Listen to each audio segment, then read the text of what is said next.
Imagine this for a second. The roar, just the sheer electric roar of a packed arena. You see the shuttlecock, just a white blur flashing across the net, way faster than you can really track. We're trying to put you right there. The Adidas Arena in Paris, August 31st, 2025. The air's just thick with anticipation. But for two Indian athletes, Satwiksairaj, Rankireddy, and Chirag, Shetty, most fans just called him SatChi, this wasn't just another match day. No, this was a return, a reckoning, really. And ultimately, well, it became this incredible story of redemption. Absolutely, and that's what we're diving into today, their amazing journey culminating in that bronze at the BWF World Championships.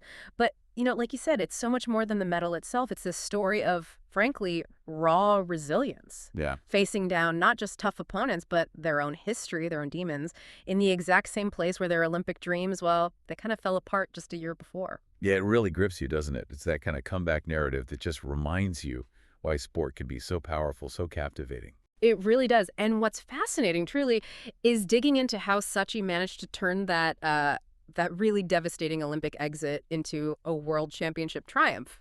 So today, let's try and unpack the layers, right? Their partnership, how they just shot up the rankings, the setbacks, and there were quite a few. And of course, the tactics, the smarts that got them back onto that podium. This isn't just what happened, it's understanding why this bronze felt almost like gold, and maybe what lessons are in there for all of us. Okay, let's do that. Let's properly meet the duo driving this whole story. Because these guys, they're not just badminton players. They're, well, a force of nature on the court. First up, Satwiksairaj Rankireddy. People call him the Cannon, and honestly it fits. Hailing from Elmapuram in Andhra Pradesh. And get this, he holds the Guinness World Record for the fastest badminton smash ever recorded. An absolutely mind-blowing 565 kilometers per hour. It's just incredible speed. It's hard to even visualize. Right. And his journey, it was heavily influenced by his father's early encouragement. Though tragically, and this adds another layer to that 2025 story, his father passed away just months before, in February 2025. A really tough personal blow. Yeah, unimaginable timing. Adds so much weight to his performance later that year. Definitely. And then you have Chirag Shetty from Mumbai. He's got this imposing presence at the net, 6'2", brilliant with quick interceptions, those deceptive shots that just wrong-foot opponents. Yeah. Really, he juggled badminton and swimming early on, but that height and agility really pointed him towards badminton. His family's been a huge support too. And what's really striking is how their styles, they just mesh perfectly. Satwik's raw power from the backcourt, like you said, the cannon, and then Chirag's finesse, his control and tactical brain at the net. It's not just that they're different, it's how those differences create this unique synergy. A real partnership. Exactly. Forged back in 2014 at the Pulela Gopichan Academy in Hyderabad. Coaches like Tan Kim Her were key early on.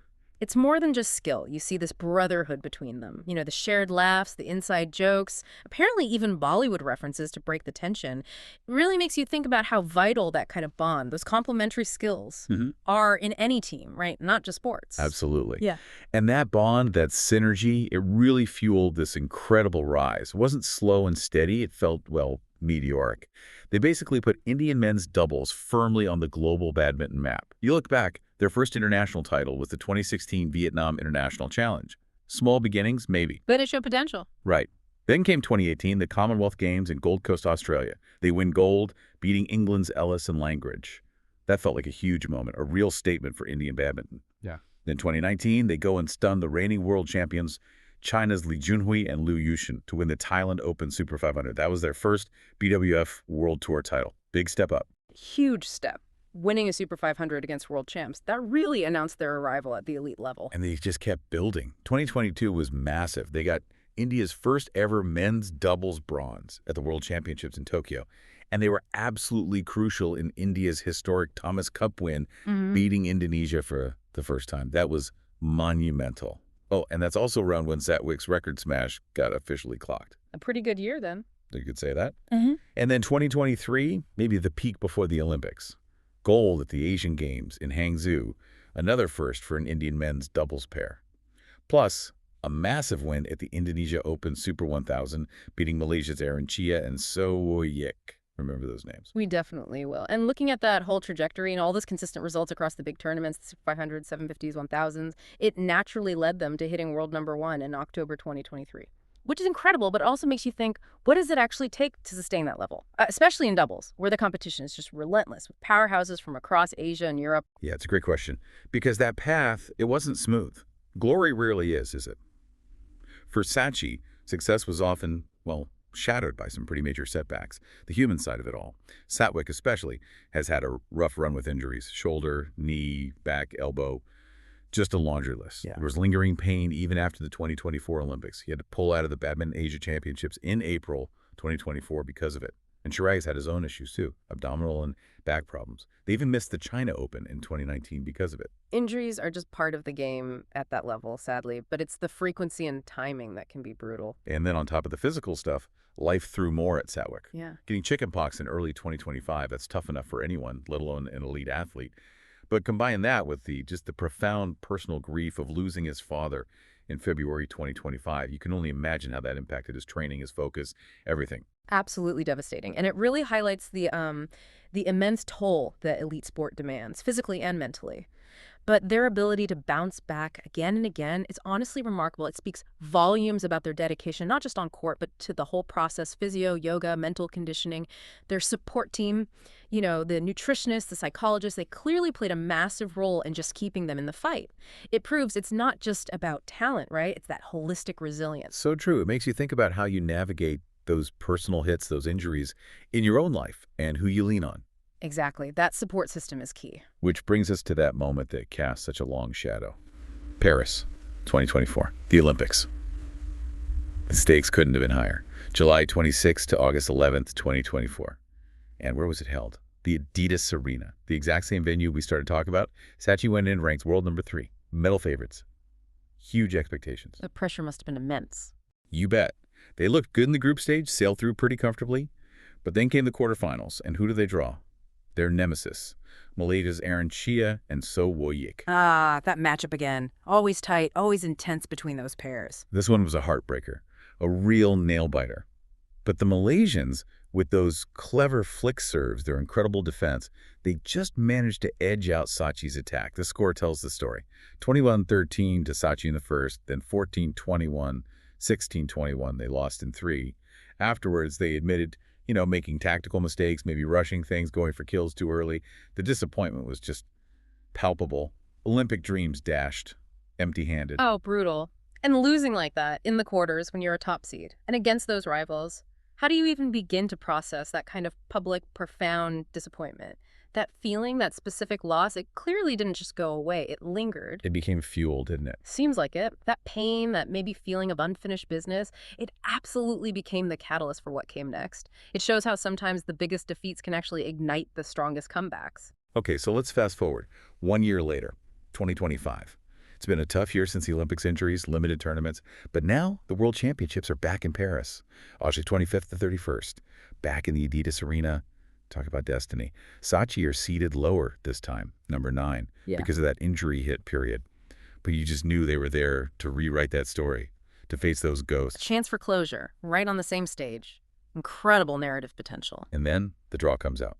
Quarterfinals, August 29th. Guess who's standing across the net? It had to be. Chia and So. Unbelievable, right? On the very same court as the Olympic loss, the atmosphere apparently was just electric. And this time, SatChi came out absolutely firing. Total domination in the first game, 21-16. Aggressive smashes, brilliant net play. Chirag's reflexes were lightning fast. They sealed the second game, 21-14. Straight games victory. Wow. Just wow. Talk about turning the tables. The place erupted. You could feel the relief, the vindication. This wasn't just about getting to the semis. This was like an exorcism. Chirag even said later, beating the Malaysians felt like proving, maybe mostly to themselves, that they can beat anyone if they got the tactics right. They'd learned from that Olympic pain. That's huge, that psychological barrier over. Huge. So they advanced to the semis on August 30th. They faced China's 11th seeds, Chen Boyang and Liu Yi. Another tough battle. They fought incredibly hard, led early in the first, but lost at 18-21.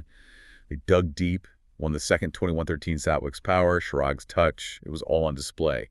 But in the decider, maybe the emotion of the quarterfinal, the physical toll, fatigue just started to creep in. They fell 14-21. Still, that semifinal fight secured them the bronze medal, as losing semifinalists both get bronze in badminton. But the real story here, the truly fascinating part, is that return to the scene of the failure. And not just competing, but decisively conquering that specific rival who caused the heartbreak. That bronze, it wasn't just medal. It felt like this profound symbol of resilience, growth, and rewriting your own narrative. Absolutely. And this bronze medal, it doesn't just stand alone for SatChi. It continues India's amazing streak at the World Championships. A medal every year since 2011, starting with Swala Guda and Ashwini Ponappa's bronze. An incredible run of consistency for Indian badminton overall. Right. You think back to Prakash Padukone winning bronze way back in '83, then PV Sindhu and Saina Nehwal piling up medals. And now SatChi, they're the only Indian men's pair with multiple world medals. They're firmly in that elite company. India now has, 15 world medals total? A long way from when badminton was maybe seen as just a fun park game. It really showcases the incredible development and depth in Indian badminton now. And for anyone maybe newer to the sport, just picture it. This rectangular court, the net, 2 players aside, and that shuttlecock moving at speeds. Well, we heard Satwik's record over 400, even 500 kilometers. It's incredibly fast, demanding strategy, speed, reflexes, like tennis and chess played at warp speed. You hear terms like smash, that power shot, drop, the soft touch near the net, flick serve, that tricky quick serve, chia and so used. It's dynamic. And these two guys, Satwik and Chirag, they've not only achieved so much within that demanding sport, but they've also, as you said earlier, they've humanized it. Their off-court stuff, Satwik's famous love for biryani, Chirag craving Mumbai street food. They joke about feeling like old men already with their injuries, despite being only 25 and 28 at the time. Yeah, it reminds you there are real people behind the superhuman athleticism. They show that joy, that camaraderie, even amidst the intense pressure. Chirag actually mentioned how this particular bronze felt extra special because it came during such a difficult year, personally and physically. It gave them hope, reinforced their belief they were back. It's a great story. It really is. That balance between the fierce competitor and the regular person underneath. Finding humor and connection in demanding situations, something we can all probably relate to. So looking forward to this bronze, it's clearly a massive achievement, a huge chapter. But it doesn't sound like the end of the book for them at all. Not by a long shot, no. Their immediate goals seem pretty clear. Number 1, prioritize fitness. Avoid those injuries that have plagued them. That's paramount.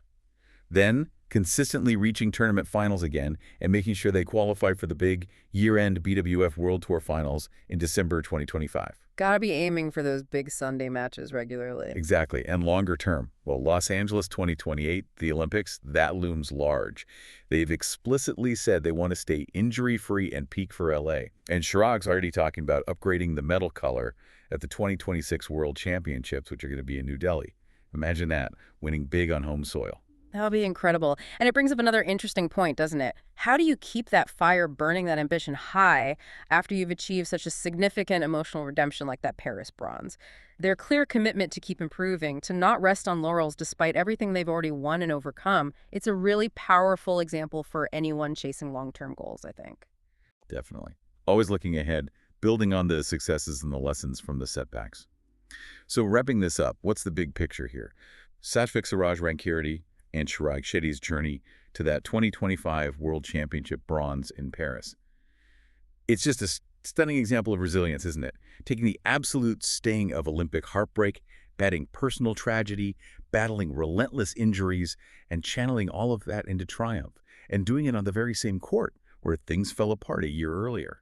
It's just a testament to belief, partnership, and that relentless chase for excellence. It really is. And this deep dive into their story, it leaves us with maybe a powerful thought to reflect on. It highlights the psychological power of revisiting a place of past failure, not to be haunted by it, but potentially to rewrite your own story there. So maybe ask yourself, what Adidas arena, what place of past difficulty or disappointment are you revisiting in your own life right now? And what kind of bronze redemption, what kind of growth, what kind of triumph fueled by your own resilience might actually be waiting for you there? A powerful thought indeed. Until next time, keep diving deep.